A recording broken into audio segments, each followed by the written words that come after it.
Hauchzarte Stickereien, transparente Bänder, Häkchen und Ösen in allen Farbschattierungen.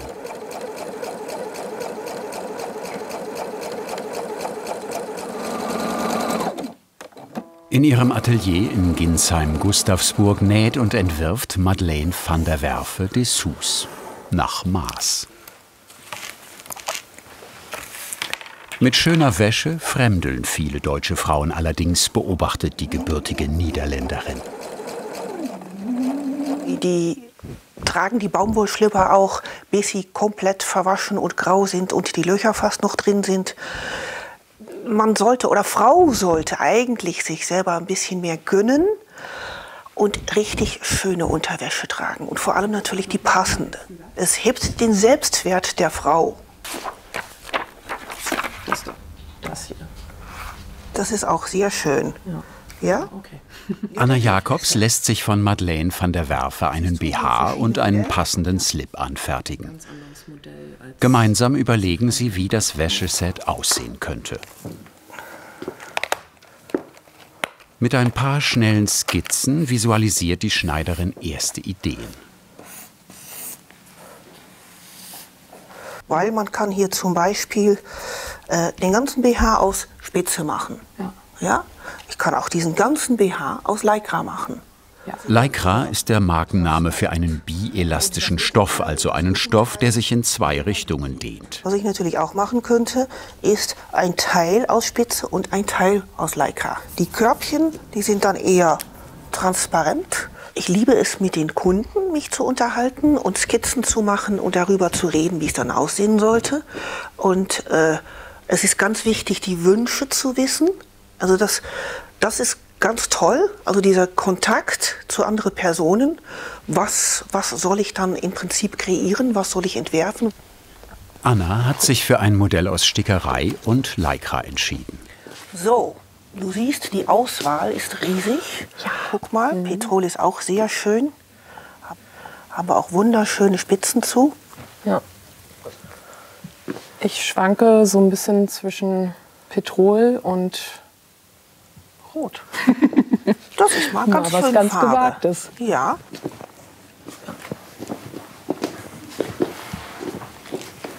So, jetzt gucken wir mal, was wir so an Spitzen haben. Also hier oben habe ich schon die roten. Siehst du? Die können wir mal rausnehmen. Das ist eine wunderbare französische Spitze. Siehst du das? Wow. Ja. Das hier mit der Lilie, eigentlich Königswappen. Was habe ich da noch für dich im Angebot? Hier, das ist auch ganz, ganz toll. Ja. Das ist eine Schweizer Spitze und der heißt La Vie en Rose. Die Schneiderin sucht alle Materialien für das Wäscheset zusammen, Ton in Ton.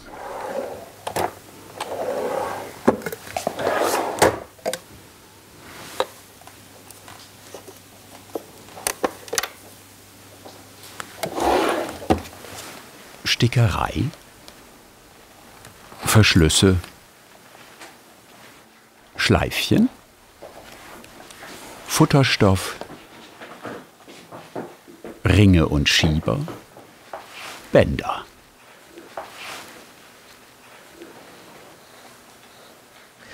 Wir haben hier nur Stoffe, die für Unterwäsche und Bademode benutzt werden. Wenn ich einfach Oberbekleidung nähen will, dann kann ich in die Stadt gehen und mir da einen schönen Stoff aussuchen. Aber für Unterwäsche, das ist sowas Spezielles, das kann man nicht einfach in der Stadt kaufen. Also diese Stoffe, vor allem die Stoffe, die sind dehnbar, weil die Höschen und die Bodys, die BHs, alles wird immer kleiner genäht, als das der Körper ist. Es muss also ein bisschen Gummi haben, Elastan, damit es um den Körper anschließt. Diese speziellen Dessous-Stoffe, die Dekorelemente wie Schleifchen oder Röschen und auch Bänder, bezieht Madeleine van der Werve von europäischen Manufakturen, die sich auf Materialien für Wäschefirmen spezialisiert haben. Dreh dich mal um zum Spiegel. So? Hier, ja. Und dann gucke ich noch mal nach deinem Rückenteil. Und dann merkst du hier, das sitzt auch ziemlich locker und es zieht so ein bisschen nach oben hier die Rundung. So, zeig dich mal von vorne bitte. Ja, zu mir. Und das sieht man schon, hier steht das Körbchen ab. Guck mal, Körbchen steht ab. Und die Träger, die fallen hier runter von der Schulter. Auch hier fällt runter von der Schulter fast. Also hält nichts. Jetzt fange ich erst mal an. Oh. Es ist kalt. Ja. Nicht schlimm. Also jetzt müsstest du mit deiner rechten Hand in das linke Körbchen greifen, hier den Bügel festhalten und die Brust ein bisschen reinheben. Du hast selber kalte Hände. Also man sollte richtig hier festhalten, Hand in das Körbchen, Brust hochheben, auch die andere Seite und dann nochmals schütteln. Ja, sie lachen. Aber das macht ja nichts, man soll schütteln. Und wenn dann die Brust komplett in das Körbchen liegt, dann passt der BH. Wenn der hier so oben rausquillt, dann brauchen Sie ein größeres Körbchen. Von hier. Madeleine van der Werfe misst Annas Brust aus für die Körbchen. Mit ihrer ganz speziellen Gummibandmethode. So, 14,5 hatte ich schon. Okay. Warum brauchst du das? Das sage ich nicht. Okay, Betriebsgeheimnis. Die Schneiderin hat eine ausgefeilte Messmethode entwickelt. Die ganz klassischen Maße nimmt aber auch sie. Oberweite, Unterbrustweite und Rückenbreite. Dann will ich noch ein paar Maße wissen über das Körbchen. Also hier vorne ist das Maßband unter die BH-Bügel geschoben, an den Brustansatz. Ich gucke, ob es gerade liegt. Dann sieht man jetzt auch ganz toll, wie hoch das Rückenteil sich schiebt. So, einatmen und ausatmen. So, wir nehmen das kleinste Maß im ausgeatmeten Zustand. So, locker stehen, Arme hängen lassen. Jetzt habe ich hier am höchsten Punkt die Oberweite und die ist 92,5. So, und dann kriegt man eine Differenz. Also in deinem Fall wäre das 92,5 minus 76. Dann gibt es eine Formel und die Formel heißt, Oberweite minus Unterbrustweite ist Körbchengröße. Dann ist das fast ein C-Körbchen, weil ein C-Körbchen ist 17 cm Differenz zwischen Oberweite und Unterbrustweite. Ein D-Körbchen 19 cm Differenz und das kann man in alle Richtungen machen. Minus 2 cm und in diese Richtung plus 2 cm. Die Körbchen, die sollen groß genug sein, dass die ganze Brust umfasst wird. Wenn es ein Bügel-BH ist, soll der Bügel links und rechts von der Brust liegen. Also nicht zu weit nach hinten unter der Achsel. Es soll direkt die Brust umfassen. Nicht zu weit, nicht zu schmal. Wenn ein Bügel zu schmal ist, dann drückt es auf das Brustgewebe und das tut weh. Also dieser Bügel wäre für dich in so einem BH schmerzhaft. Man muss, genau wie ein Schuh, muss man die richtige Größe finden. Wir haben immer einen bisschen kleineren Fuß, einen bisschen größeren Fuß. So haben wir auch immer eine etwas kleinere Brust und eine etwas größere Brust. Dann schiebe ich das hier unten drunter. Schiebe bis hier seitlich unten drunter. Jetzt pass auf, ich muss die Enden fassen. Einmal hier und einmal an der Seite. Und ziehe das nach oben. Jetzt habe ich also den richtigen Bügel gefunden und sie hat Bügelgröße 6. Die Koordinaten für den BH sind ermittelt. Nun nimmt die Schneiderin Maß für den Slip. Ist ein Gummi und das simuliert den Beinausschnitt. Mit den roten Gummis simuliert sie die Form der Hose. Mit den blauen markiert sie relevante Messpunkte wie Taillen- und Hüftweite. Und ich lege das über das rote Gummi, so wie sie ihr Höschen hingelegt hat. Ein weiteres wichtiges Maß, die Schrittlänge. Okay. So. Nach Annas Maßen erstellt die Schneiderin das Schnittmuster für den BH. In ihrem ersten Berufsleben war sie Innenarchitektin und Designerin. Daher sind technische Zeichnungen vertrautes Terrain für sie.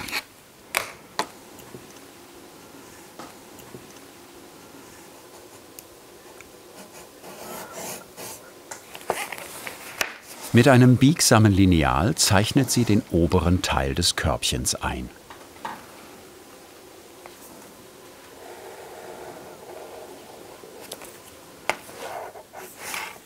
Meine Ausbildung als Innenarchitektin und Designerin hat natürlich auch beinhaltet, dass ich technische Zeichnungen mache von den Möbeln oder so, die ich entwerfe.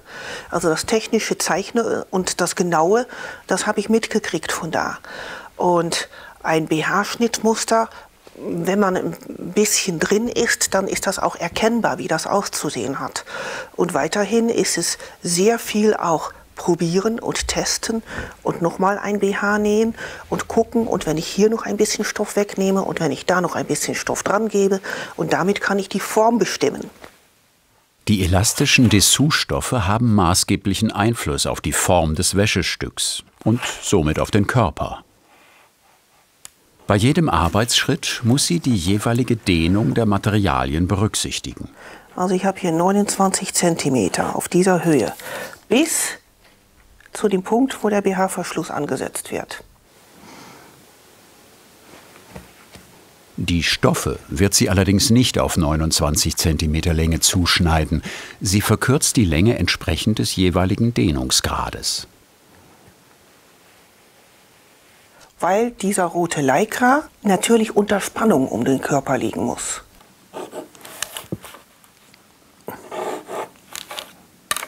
Das Schnittmuster für den BH ist fertig. Madeleine schneidet die BH-Teile zu.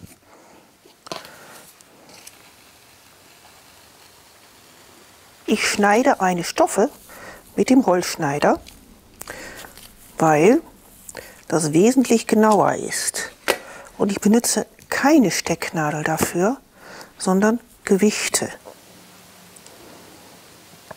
Unterlegscheiben aus dem Baumarkt, da ist die Schneiderin ganz praktisch. Stecknadeln würden die zarten Stoffe verschieben und der Zuschnitt würde ungenau. Beim Zuschneiden der Körbchenteile aus der Stickerei ist besondere Präzision gefragt.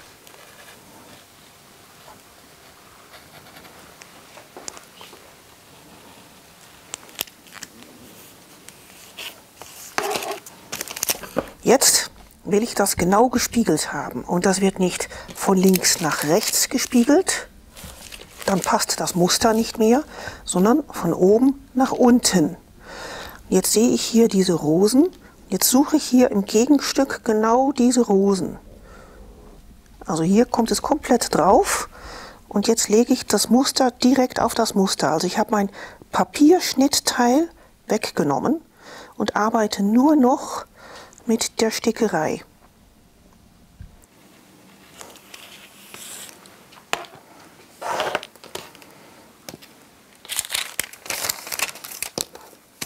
Der BH ist zugeschnitten.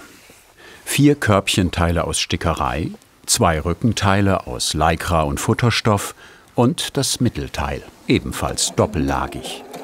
Mit einem großen Heftstich näht Madeleine die Schnittteile provisorisch zusammen.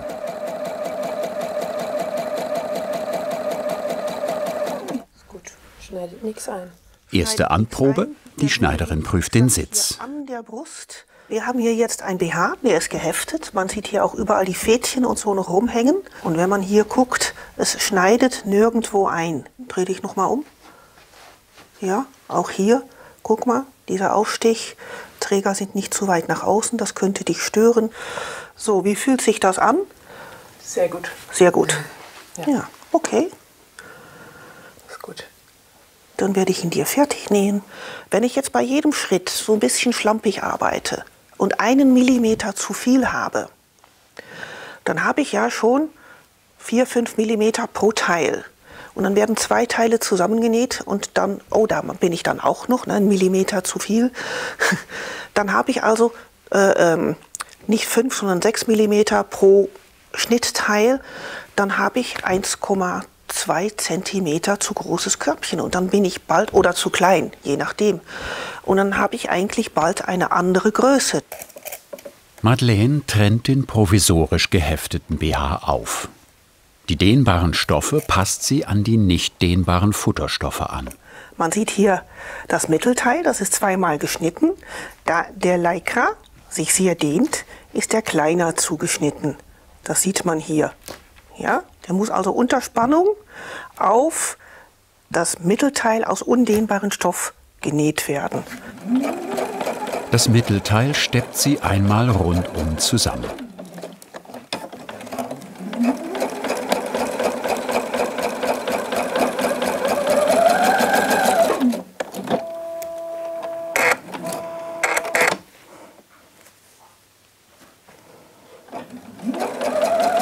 Auch die Rückenteile sind aus jeweils 2 Stoffen zugeschnitten, aus Lycra und etwas festerem Futterstoff, dem Powernet. Madeleine steppt die Rückenteile zusammen und verbindet sie mit dem Mittelteil.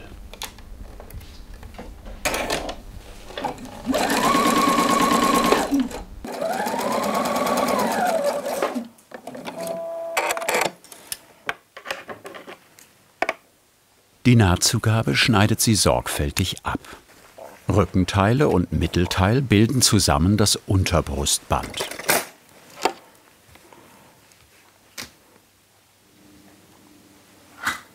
Auch die Stickerei für die Körbchenteile muss sie dehnen und verkleinern, damit die Körbchen später passgenau sitzen. Also lege ich das hier so hin. Das ist mein Teil der Spitze. Das ist genau hier. Und von hier aus kann ich die Spitze jetzt dehnen. Dann zieht es hier oben weg. Also stecke ich das erst hier oben. So, und jetzt muss ich ganz viele Stecknadeln setzen, weil die halten das fest. Und dann kann man gleich sehen, deshalb habe ich ja auch extra eine andere Farbe genommen, unten drunter, wie viel an allen Seiten hier schon drüber steht. Und jetzt müsste ich das alles, was über diesen braunen Untergrund drüber steht, müsste ich wegschneiden. Das geht natürlich nicht. Sobald ich hier irgendwas mit der Schere mache, dann flutscht das weg, dann sind die Stecknadeln nicht mehr an Ort und Stelle. Also muss ich da einen Trick nehmen, und zwar werden all diese stehende Stecknadel ersetzt durch liegende Stecknadel.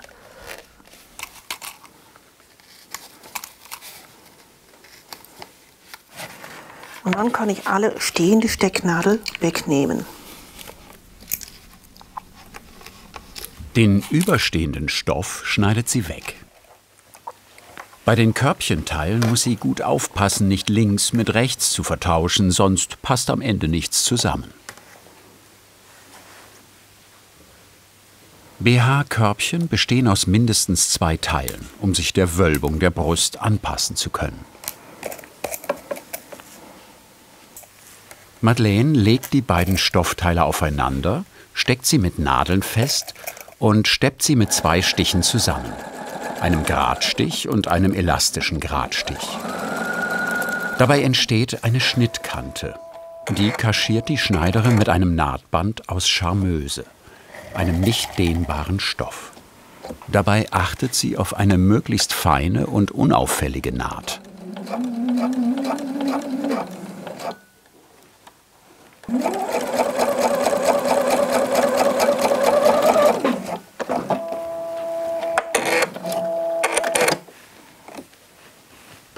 Die Nahtzugabe schneidet sie einfach weg, ohne die Kanten zu versäubern.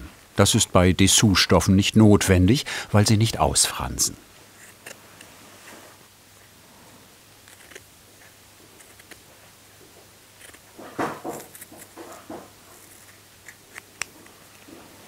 Madeleine van der Werve arbeitet ausschließlich mit Materialien, die in Europa gefertigt werden. Der erste Grund ist, ich mag es nicht, ich möchte nicht, also noch stärker ausgedrückt, dass dieses ganze Know-how aus Europa weggeht. Wenn es hier einmal weg ist und in Billigländern in Asien produziert ist, dann kommt es nie mehr zurück.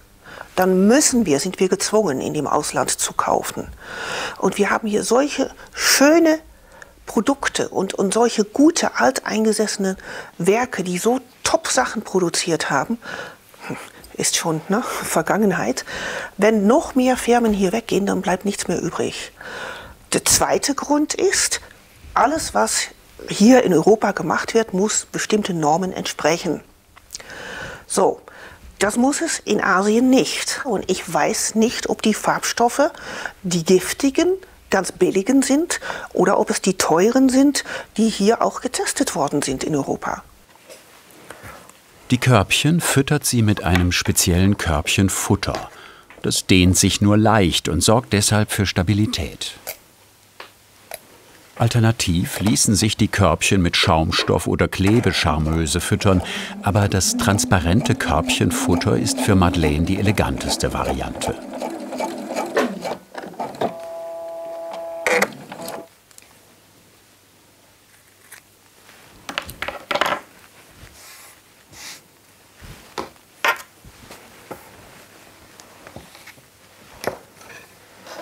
Die Körbchen steckt sie am Unterbrustband fest. Das bedeutet, wieder viele Nadeln setzen.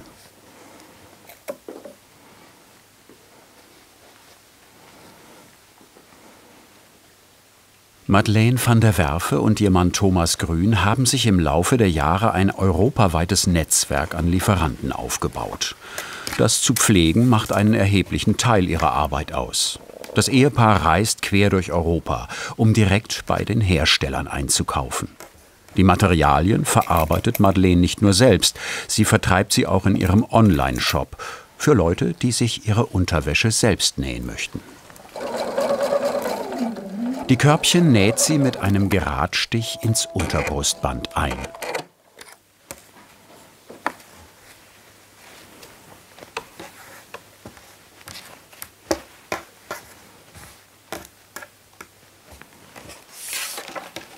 Für den unteren Rand des BHs misst sie das Paspelgummi ab. Dieses Gummi sorgt für den richtigen Sitz und bildet eine saubere Abschlusskante. Auch hier muss Madeleine die Dehnung des Materials einberechnen und entsprechend zuschneiden.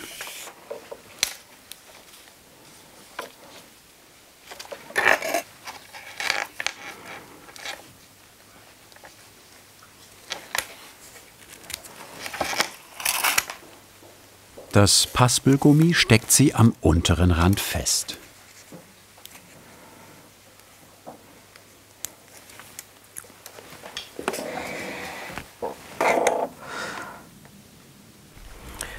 So, das kann ich so nicht nähen. Ich muss hier unterwegs hier und da eine Stecknadel reinstecken.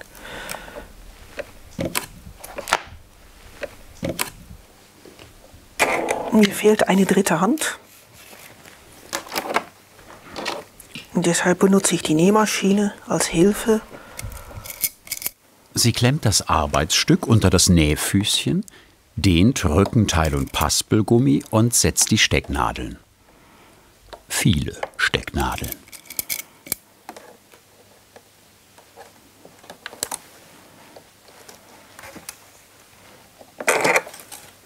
Das Paspelgummi näht sie mit einem einfachen und einem dreifachen Zickzackstich an den unteren Teil des Unterbrustbands.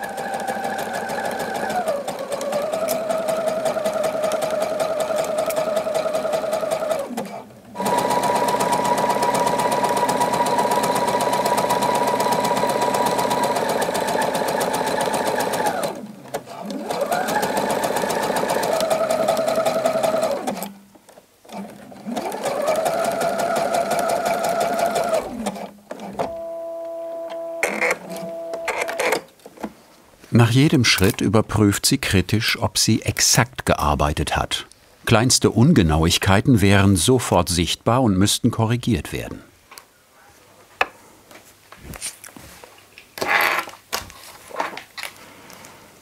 Das Paspelgummi an den Armausschnitten befestigt sie nach der gleichen Methode.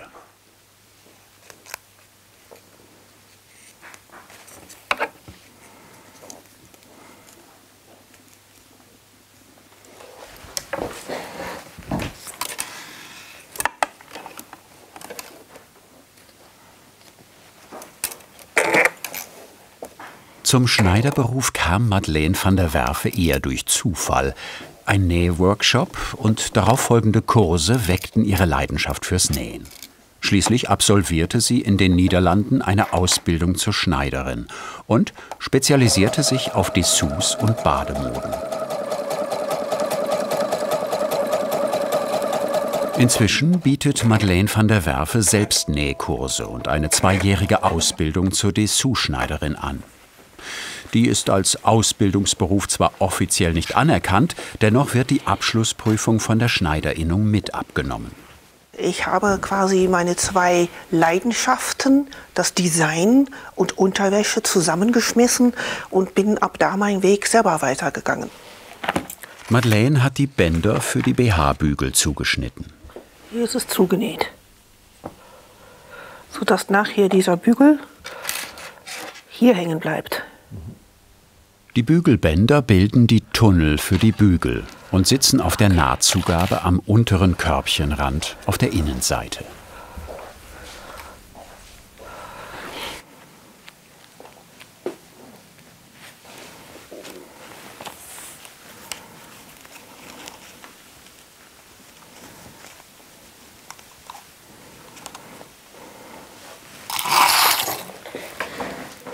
Mit einer doppelten Steppnaht näht Madeleine das Bügelband in die Körbchen ein.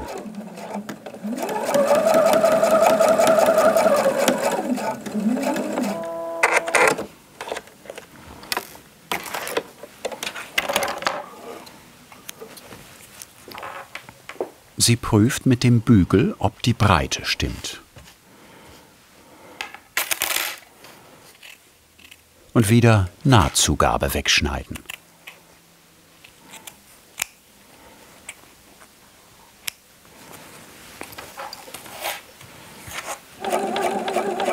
Auf der Außenseite des Körbchens steppt sie ein 3. Mal über das innenliegende Bügelband.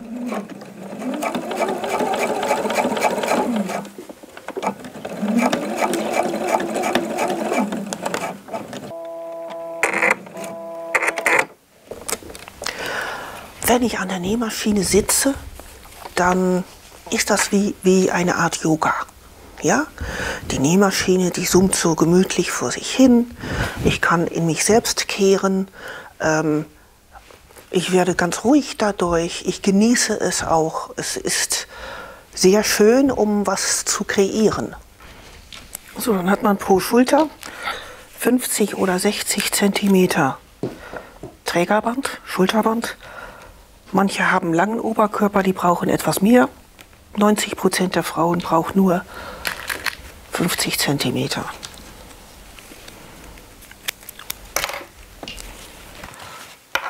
Mit den Schiebern lassen sich die Träger in der Länge verstellen. Der Innendurchmesser des Schiebers sollte etwas kleiner sein als die Breite des Trägerbandes. Ist der Durchmesser größer, kann der Schieber kippen. Das Trägerband würde durchrutschen und nicht auf der eingestellten Länge bleiben.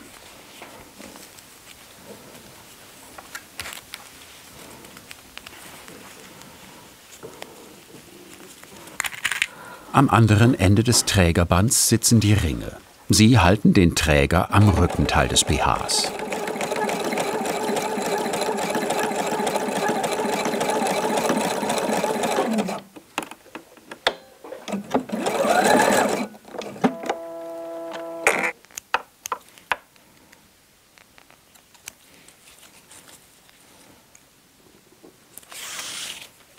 Das Trägerband passt sie ans Rückenteil an. Das Teil mit dem Ring kommt hier drauf. So, ich muss das aber unter Spannung tun, weil sonst steht es hoch. Also muss ich hier Spannung draufsetzen. Und dann weiß ich, okay, hier oben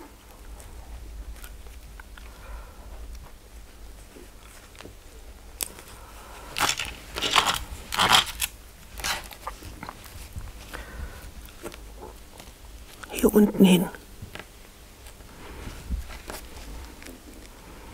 In diese Richtung.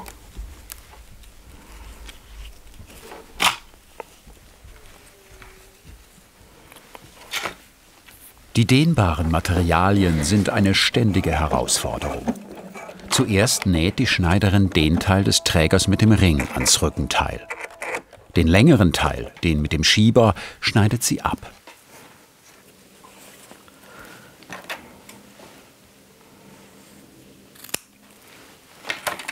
Das ist das abgeschnittene Stück. Dann lege ich das so hin und komme mit der matten Seite von hinten, fädel das da durch, fädel das nochmals um den Schieber.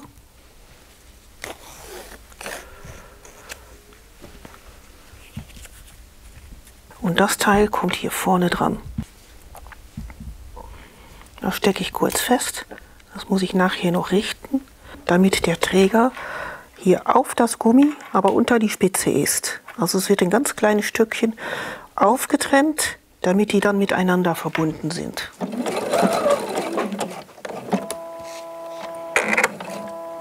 Die Träger sind dran. Fehlt noch der Verschluss. Erst näht sie das linke Verschlussteil, das mit den Ösen, fest. Danach das rechte, das mit den Häkchen. Das ist jedes Mal spannend, selbst für eine so versierte Schneiderin wie Madeleine. Die Häkchen, das kann manchmal ganz schön schwierig sein, weil nur ein kleiner Teil, die Hälfte von den Häkchen vom Metall sichtbar ist und der Rest in den Stoff versteckt ist. Und dann, wenn man nicht aufpasst, dann kann es auch so sein, dass man da mit der Nadel drauf kommt und die Nadel bricht. Diesmal geht alles gut.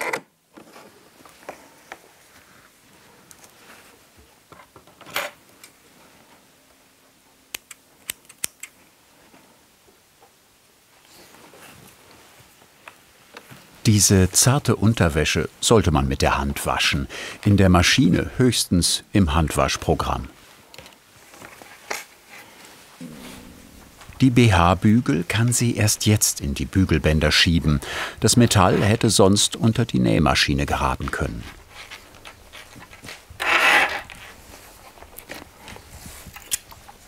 So, jetzt wird es hier oben geschlossen. Und zwar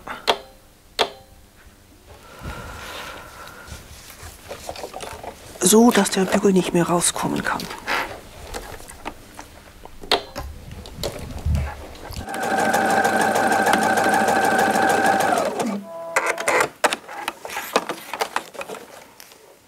Auch die verspielten Schleifchen haben eine Funktion. Sie kaschieren die Nähte an den Trägern und in der vorderen Mitte.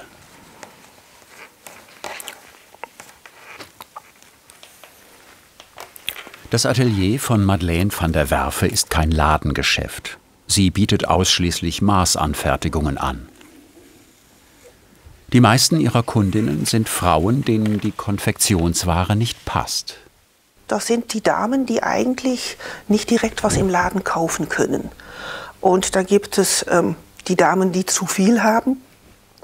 Entweder zu viel Bauch oder zu viel Busen oder wie auch immer. Es sind die Damen, die zu wenig haben, weil auch die können keine BHs kaufen.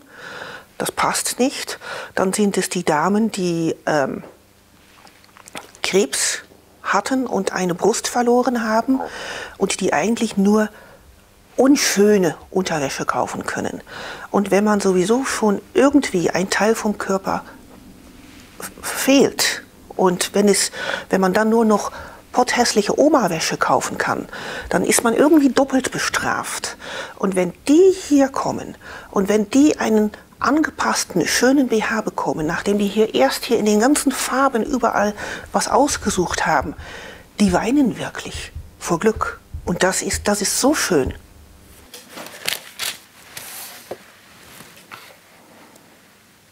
Die Schneiderin zeichnet das Schnittmuster für den Slip. Ein Kurvenlineal hilft, geschwungene Linien zu ziehen. Exakt nach Annas Maßen. Die verschiedenfarbigen Linien dienen der Orientierung.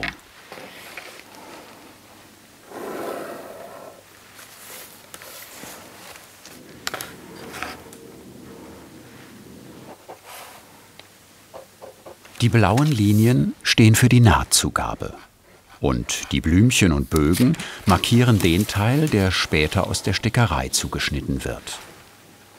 Die Stoffe für den Slip schneidet sie genauso sorgfältig zu wie die Stoffe für den BH. Vor allem bei der Stickerei schaut sie ganz genau hin. Dann kann ich auch noch entscheiden, zeigen die Blumen auf die Pobacken nach unten oder zeigen die nach oben. Ich denke, ich kann die besser nach oben zeigen, weil sonst sackt der Po optisch. Jetzt gucken die nach zum Bund. Madeleine van der Werve achtet wirklich auf jedes Detail.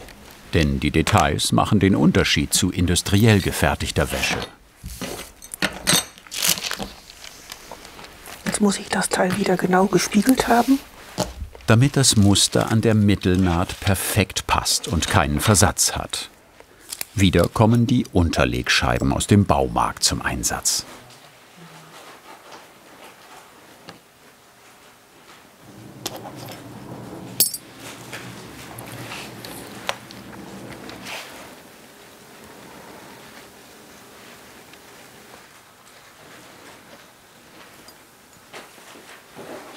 Der Slip ist zugeschnitten.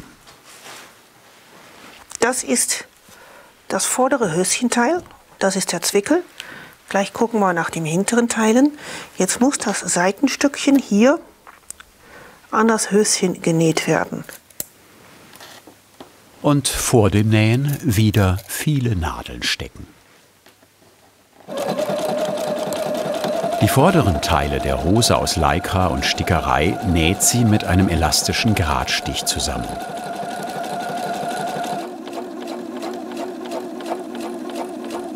Die Nahtzugabe klappt sie um und steppt sie knapp kantig flach. Mit einer Manufakturschere mit runden Blättern schneidet sie die Nahtzugabe ab. Sieht ein bisschen aus wie eine Schere aus dem Verbandkasten. Gebogene Spitze und abgerundete Kanten. So bleibt sie nicht im zarten Gewebe hängen. Beim hinteren Teil des Slips muss sie besonders genau arbeiten. Das Muster der Stickerei darf an der Mittelnaht nicht verrutschen. Mit einem elastischen Gradstich näht sie die beiden Teile zusammen.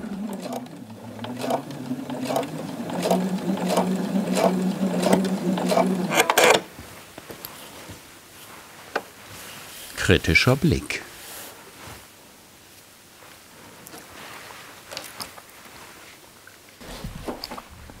Hier wird kontrolliert, ob das Muster genau passt oder nicht. Und dann sehe ich, dass es hier um einen halben Millimeter verschoben ist und hier. Und das heißt, das muss wieder rausgenommen werden, der Faden, und das wird neu gesteckt und neu genäht. Also nochmal von vorn. Bei industriell gefertigten Dessous können so viel Sorgfalt und Präzision kaum geleistet werden.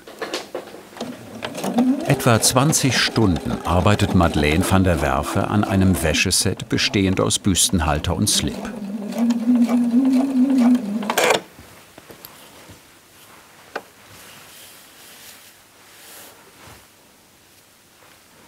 Jetzt passt's.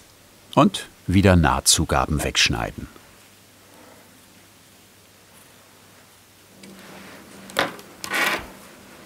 Zwischen vorderem und hinterem Teil des Slips, also im Schritt, sitzt der Zwickel. Er besteht aus 2 Stoffschichten, dem Innenteil aus Baumwolljersey und Lycra. Madeleine steckt den Zwickel ans hintere Hosenteil. Auf der Innenseite liegt der Futterstoff aus Baumwolle. Dann kommt der Oberstoff aus Spitze. Schließlich die Außenseite des Zwickels aus Lycra. 3 Schichten roter Stoff laufen durch die Maschine.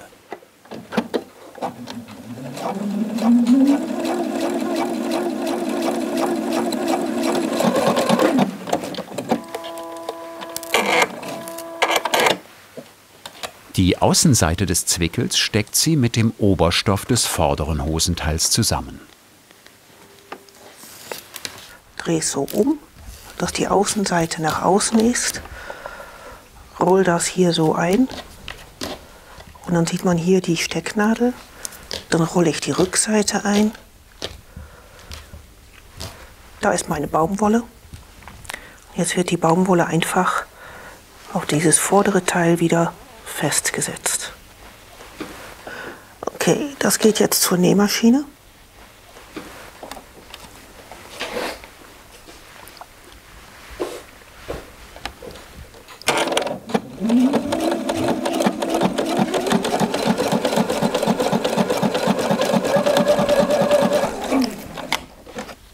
Die Nahtzugaben der 3 übereinander liegenden Lagen Stoff schneidet sie stufig ab. So wird die Schnittkante flacher. Madeleine greift durch den Zwickel und zieht die gerollten Teile nach außen. Und voilà, da ist es. Wenn ich es umdrehe von innen, ist es auch sauber. Die Nähte verschwinden auf der innenliegenden Seite des Zwickels. Madeleine steckt die Seitenteile zusammen und achtet auch hier auf das Muster der Stickerei.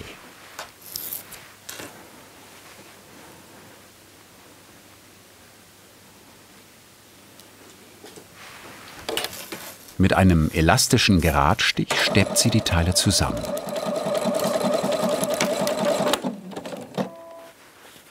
Gut sitzende Slips sollten sich unter der Kleidung möglichst nicht abzeichnen, findet die Schneiderin.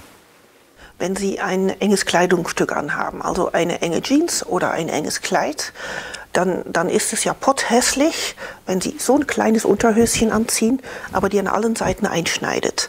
Und dann hat man einen schönen glatten Körper, aber durch die Unterhose entstehen dann diese Speckringe. Ja, also die Unterhose, die darf nicht zu klein gekauft werden. Aber rutschen soll sie auch nicht. Paspelgummi am Bund sorgt für den richtigen Halt.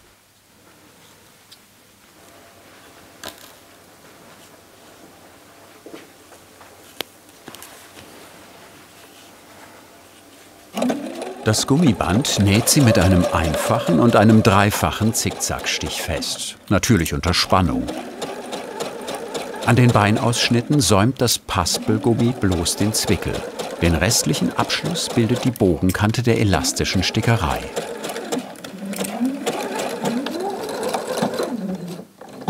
Mit ihrer Leidenschaft fürs Gestalten gewann Madeleine van der Werve 1991 den Europäischen Designpreis, damals für multifunktionale Kindermöbel.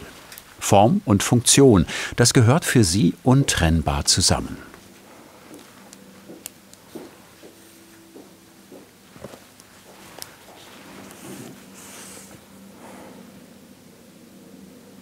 Du kreierst was Schönes, aber es muss nicht nur schön sein, es hat auch eine Funktion.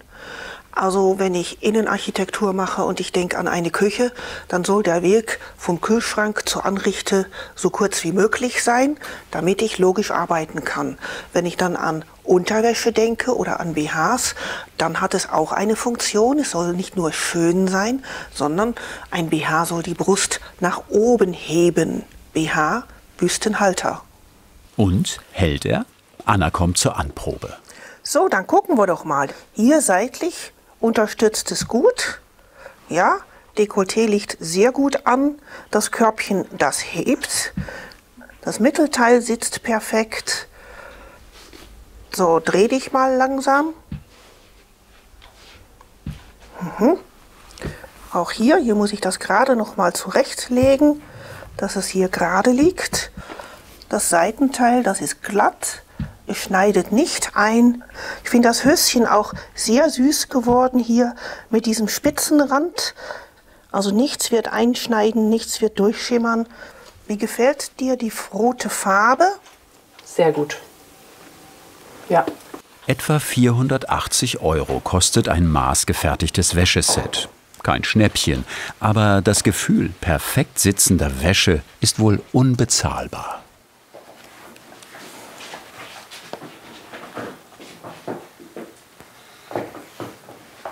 Was hat dich am meisten an dieser Handwerkskunst begeistert? Schreib es uns in die Kommentare und wir freuen uns natürlich über dein Kanalabo.